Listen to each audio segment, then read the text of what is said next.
नमस्कार, मैं हूँ एस्ट्रो वास्तु एक्सपर्ट सावी सिंह और आज हम बात करने वाले हैं कि तुला राशि वालों के लिए अक्टूबर का महीना क्या कुछ खास लेकर आ रहा है।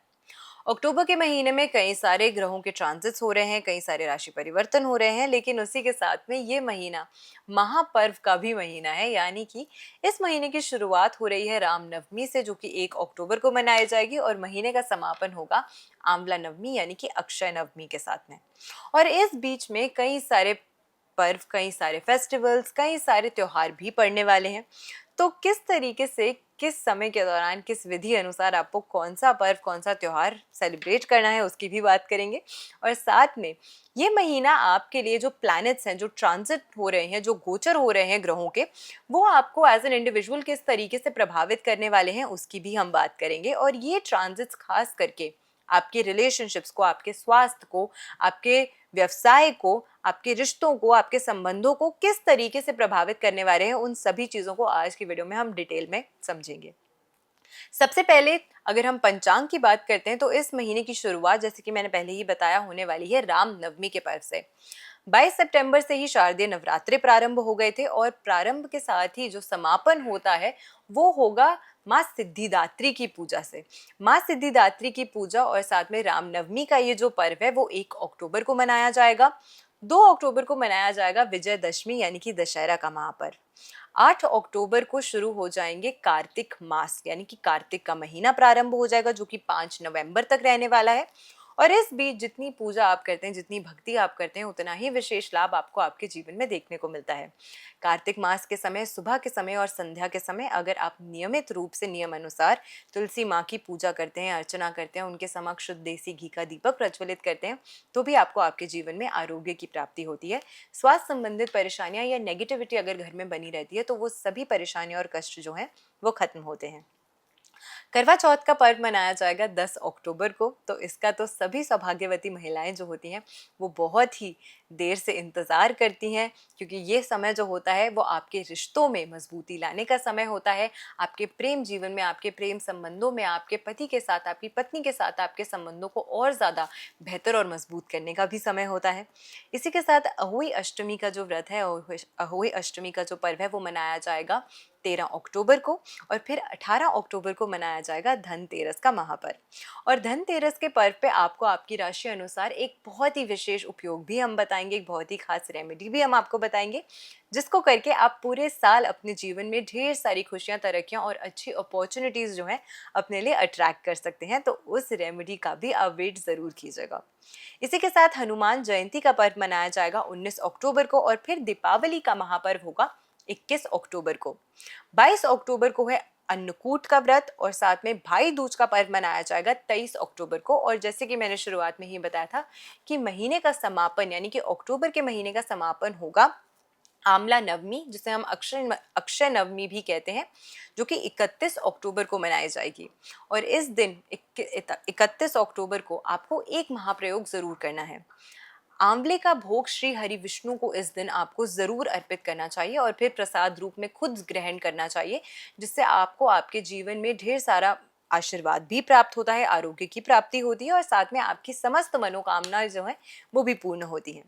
अब तुला राशि की हम बात करते हैं तो तुला राशि है शुक्र ग्रह की राशि और शुक्र है आपको आपके जीवन में सुख, धन, संपत्ति देने वाला कारक ग्रह।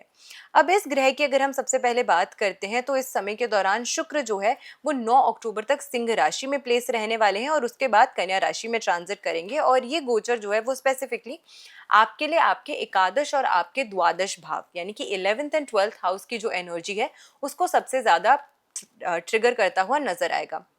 इस समय के दौरान अगर आप फॉरेन, विदेश की यात्रा करना चाहते हैं तो ज़रूर कर सकते हैं। उसमें आपको कुछ अच्छे लाभ जो हैं वो डेफिनेटली देखने को मिल सकते हैं। आपका ऑरा, आपका करिश्मा जो है इस समय के दौरान आपको बेहतर होता हुआ नजर आने वाला है। अगर हम आपकी राशि अनुसार बात करते हैं तो सबसे पहले आपकी खुद की राशि में ही त्रिग्रही योग जो है वो बन रहा है। 16 अक्टूबर के बाद से यहाँ पे सूर्य भी प्लेस हो जाएंगे, जहाँ पे ऑलरेडी मंगल और बुध ग्रह जो है वो प्लेस रहने वाले हैं पूरे महीने के दौरान।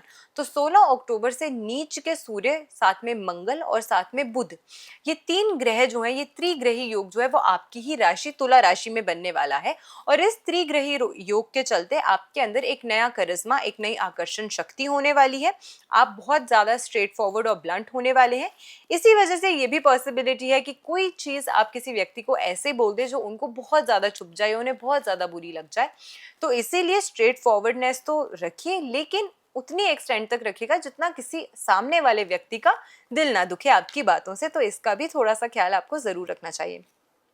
ऑल ओवर ये जो महीना है आपके लिए आपकी ऊर्जा, आपकी एनर्जी को प्रबल करने का, अपनी एनर्जी को बेटर करने का बहुत अच्छा समय है। शारीरिक रूप से आप काफ़ी ज़्यादा इस समय के दौरान खुद को एक्टिव महसूस करेंगे, लेकिन हो सकता है कि मानसिक रूप से कहीं ना कहीं थोड़े से तनाव या कष्ट की स्थिति में आप रह सकते हैं। तो उसका विशेष ख्याल जो है वो आपको ज़रूर इस समय के दौरान रखने का प्रयास करना होगा।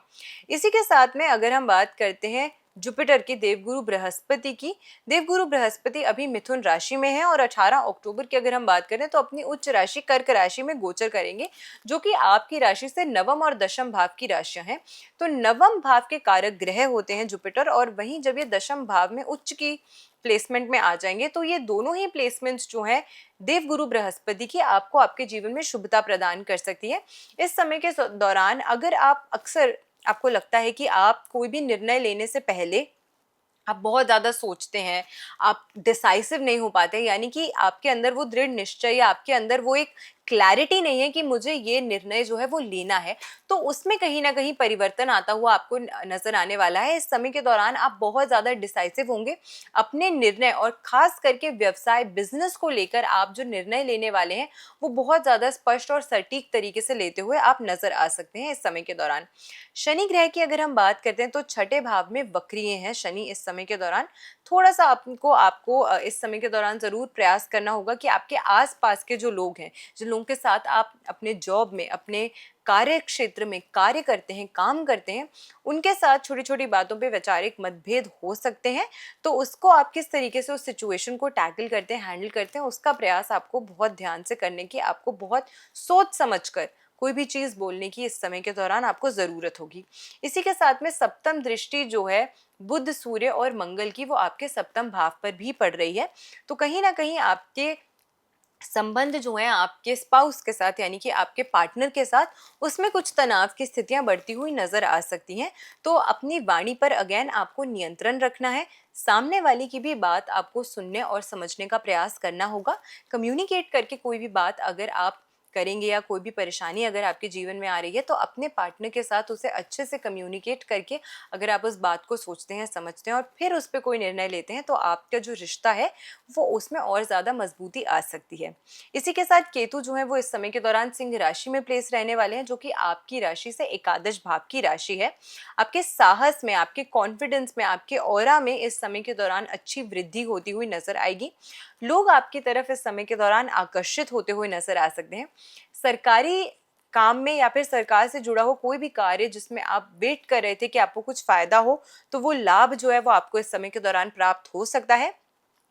आर्थिक लाभ मिलने में थोड़ा सा विलंब, थोड़ा सा आपको इस समय के दौरान वेट करना पड़ सकता है, और पैतृक संपत्ति से जुड़ा हुआ कोई ना कोई फैसला जो है वो इस महीने के दौरान हो सकता है।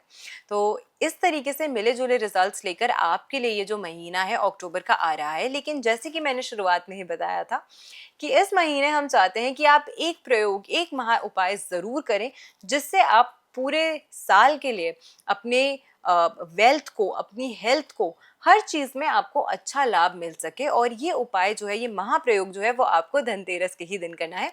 धनतेरस के दिन शाम को, यानी कि संध्या के समय आपको इस रेमेडी को करना है। आपको गुलाबी रंग का एक कपड़ा लेना है और उसमें 11 कमलगट्टे के बीज जो होते हैं वो डालने हैं, और साथ में 6 सिक्के आपको डालने हैं।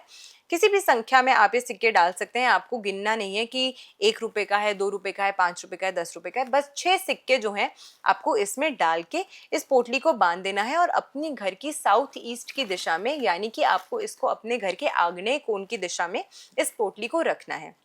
अब एक चीज का खास ख्याल आपको जरूर रखना है। सबसे पहले आपको इस रेमेडी को करने से पहले माँ लक्ष्मी के समक्ष, क्योंकि धनतेरस का पर्व है तो संध्या के समय आप पूजा अर्चना तो जरूर करेंगे, तो इस पोटली को आपको कुछ समय माँ लक्ष्मी के समक्ष जरूर रखना है। वास्तु अनुसार माना जाता है कि साउथ ईस्ट की जो दिशा होती है वो किचन के लिए या सबसे उपयुक्त दिशा होती है। तो ऐसे में अगर साउथ ईस्ट की दिशा में आपकी किचन है और वहाँ पे नॉन वेजिटेरियन फूड आप बनाते हैं या अल्कोहल कंज्यूम करते हैं, तो फिर आपको ये जो पोटली है आपको उस दिशा में नहीं रखनी है। लेकिन अगर सात्विक किचन है आपकी, तो आप इस पोटली को साउथ ईस्ट की दिशा में रख सकते हैं। अन्यथा आप इसे अपने घर की जो तिजोरी है, जो धन स्थान है, वहां पर भी रख सकते हैं। तो दोनों ही तरीकों से अगर आप इस उपाय को करते हैं तो आपको विशेष लाभ अपने जीवन में देखने को मिलता है। मैं आशा करती हूँ कि आज की जो वीडियो है वो आपको पसंद आई होगी। वीडियो अगर अच्छी लगी हो तो ज़्यादा से ज़्यादा लोगों तक वीडियो को शेयर ज़रूर कीजिएगा।